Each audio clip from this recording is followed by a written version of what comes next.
This is the story of a man who dedicated his life not only to fighting Sati, the burning of widows, but social evil in all its manifestations. His admirers and detractors alike are at least agreed that he was the first modern Indian, the torch-bearer of the Indian Renaissance, his name Rammohan Roy.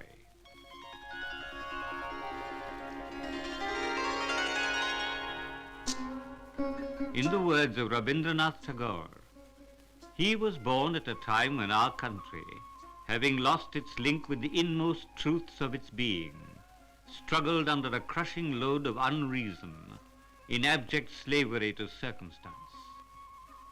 In social usage, in politics, in the realm of religion and art, we had entered the zone of uncreative habit, of decadent tradition, and ceased to exercise our humanity.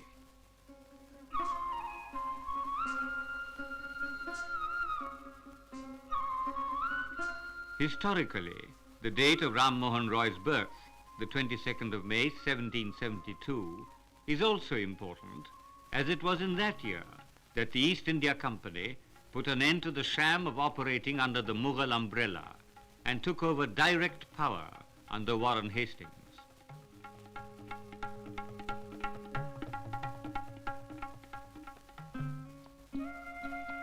Rammohan Roy was born in the village of Radhanagar, where his father was a rich landlord. His family were Kulin, the highest order of Brahmins. His grandfather was chief of different districts during the rule of Muhabbat Jung, Nawab of Murshidabad. His father, Ramakant Roy, was referred to by the collector of Burdwan as a man of property whose revenue was lakhs of rupees, the most respectable man in the district.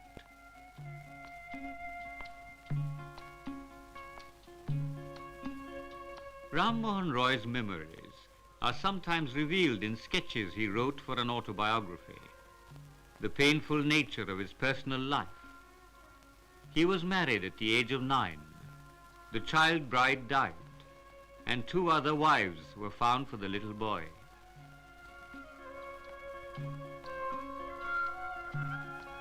He was educated at home and at the local school. The tragedy of his early education was that Hindu society had discarded the acharyas, the truly learned men, in favor of temple priests who recited only dogma and at the most taught only arithmetic.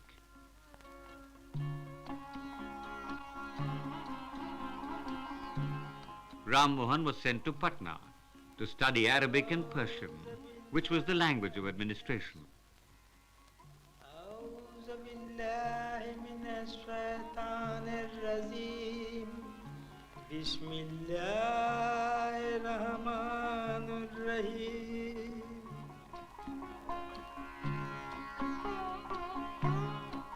It is difficult, when dealing with genius, to trace definite influences, because genius seems to have, in all ages, an intuitive grasp of a particular truth.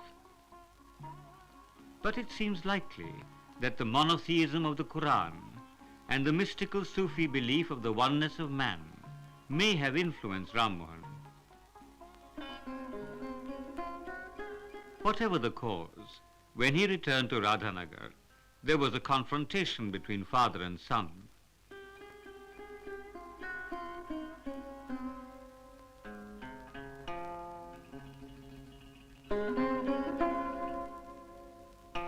Rammohan told his father that idolatry was the basic disease of the Hindu religion. His father reasoned with him, saying that idols were symbols. He tried to explain the philosophical basis of Hindu religious worship. But as his father Ramakant has recorded, whenever I spoke to my son, he always had a kintu, meaning but. And this kintu, this but, was that Rammohan Roy was not prepared to tolerate idolatry at all, indeed any religious symbolism which in any way diluted the idea of one God, and only one God for all of creation.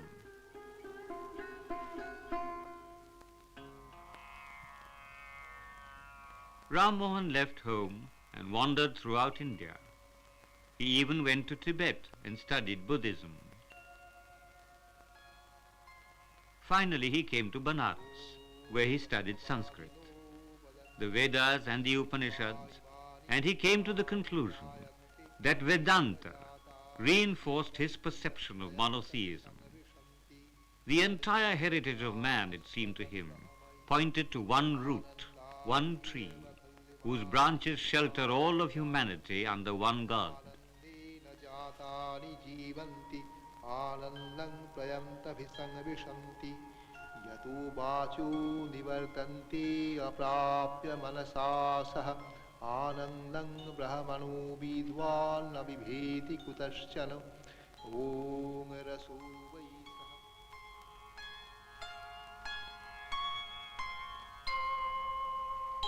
Unlike Akbar, who had tried to create a Deen-e-Ilahi, a fusion of all religions, and failed, Ram Mohan brought to the problem reasoned, scientific, and erudite thinking.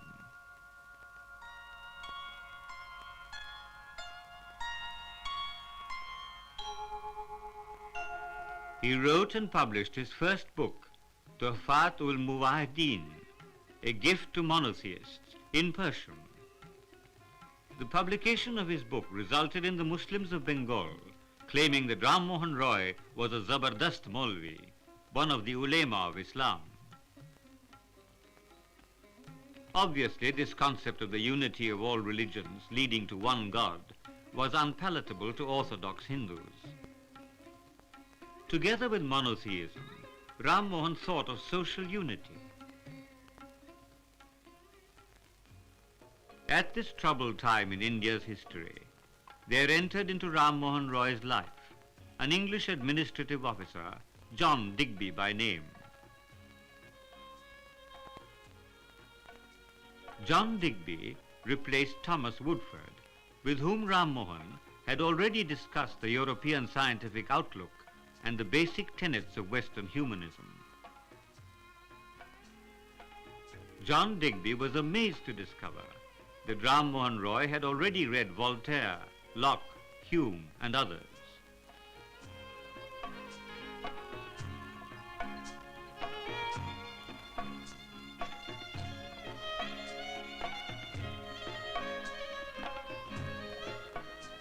In his quiet way, Digby accepted as his equal his munshi, his head clerk, a man so keen to search after truth. Digby marveled that he had read all the major scriptures in the original, both in terms of monotheism and the various pantheons.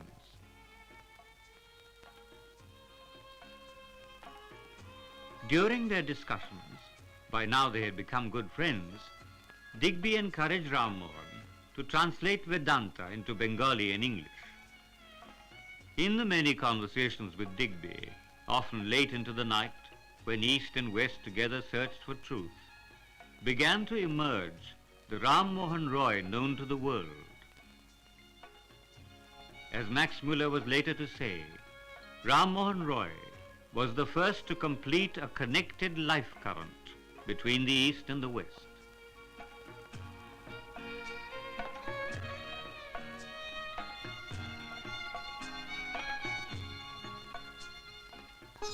After Digby left for England, Ram Mohan Roy was alone.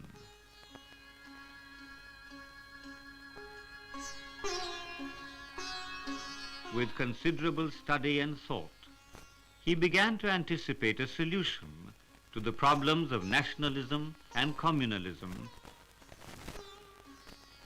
He was sure that by eliminating religious barriers, India could achieve social progress.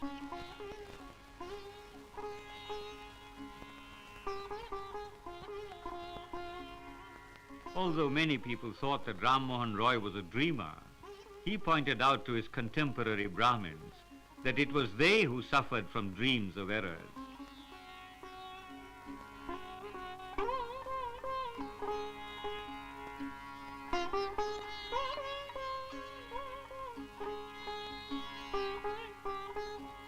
And he was so persuasive that he never needed to argue. What might have been debate became gentle conversation. And suddenly many of his contemporaries realized that here was a combination of belief and action.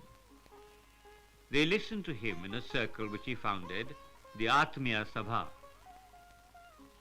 Among his close associates and friends were Brindan Mitra, Braj Mohan Mazumdar, Nand Kishore Bose, and Dwarkanath Tagore, the grandfather of Rabindranath Tagore.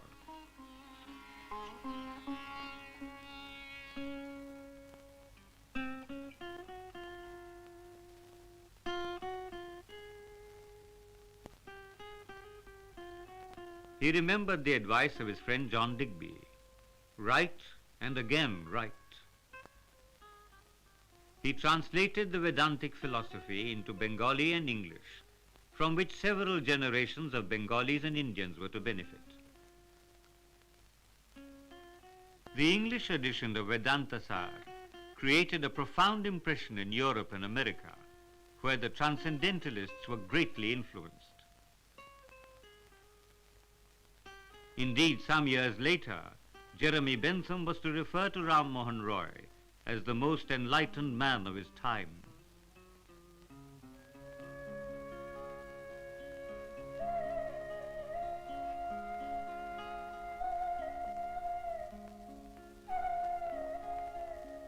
In consonance with his sense of universality, Rammohan Roy introduced non-Indian words into the Bengali language. Purity of language was a bogey which he decried. Language changes as society changes, as man changes. Everything does not need to be in Sanskrit. The language of the village can be the language of a nation. Rammohan Roy was, in fact, the first writer of prose in Bengali. He wrote a grammar of the Bengali language. Much of Rammohan Roy's vision was embodied in Rabindranath. As Tagore himself said about Rammohan Roy, India's special genius has been to acknowledge the divine in human affairs, to offer hospitality to all that is imperishable in human civilization.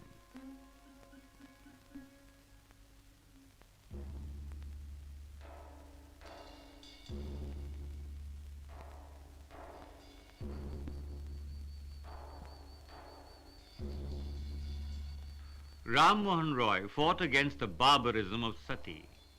He had seen his brother's widow forced onto the funeral pyre. Very few women immolated themselves willingly. The cruelty was agonizing. In his long and arduous struggle, he finally persuaded Lord Bentinck to ignore orthodox susceptibilities, and finally, in 1829, the custom of sati was abolished by law. Rammohan Roy fought for equal rights for women and for widow remarriage.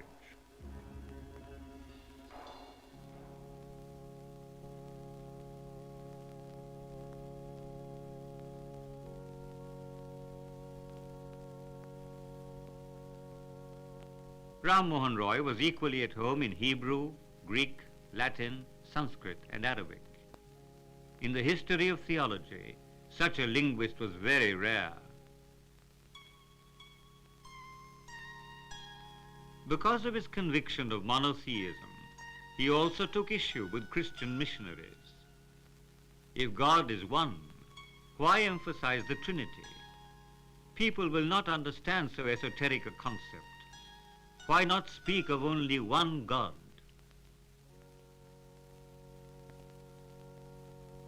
In the quiet precincts of a church in Calcutta, Rammohan Roy was reaching out to the Unitarians of America. Emerson and Thoreau were moved by Rammohan's works. The precepts of Jesus and an appeal to the Christian public were cogent arguments in favor of one God, shorn of dogma and ritual and superstition.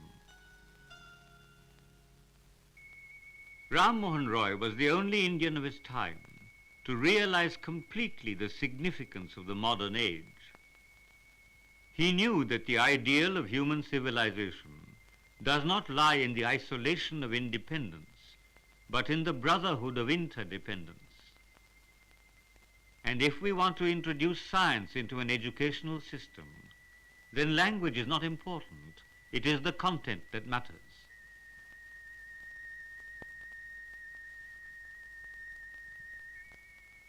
He was the first Indian to establish modern scientific education in English in the country, which subsequently led to the colleges and universities which we enjoy today.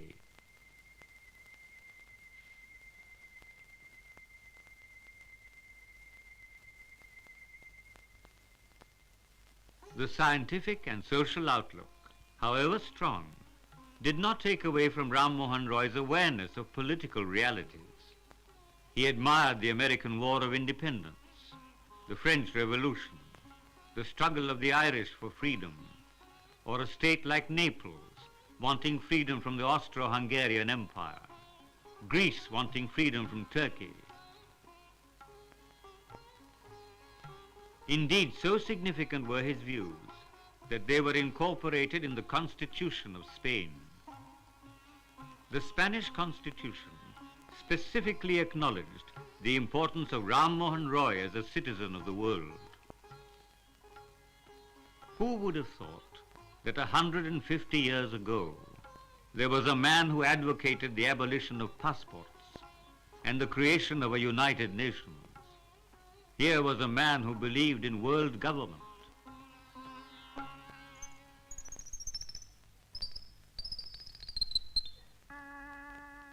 Oh yes, he was aware of the international concern aroused by his ideas, but he realized that he must first put his ideas into practice at home. Are we going to be birds in a cage?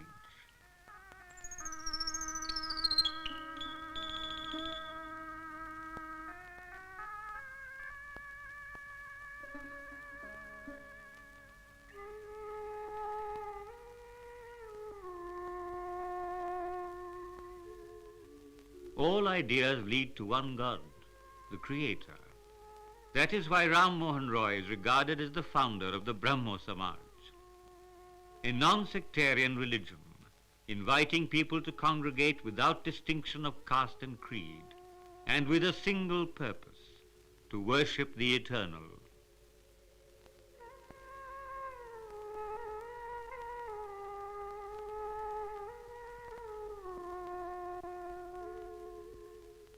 That he was called Raja is almost irrelevant. A khitab, a title, given to him by the Mughal Emperor Shah Alam II, who appointed him his personal envoy to Great Britain.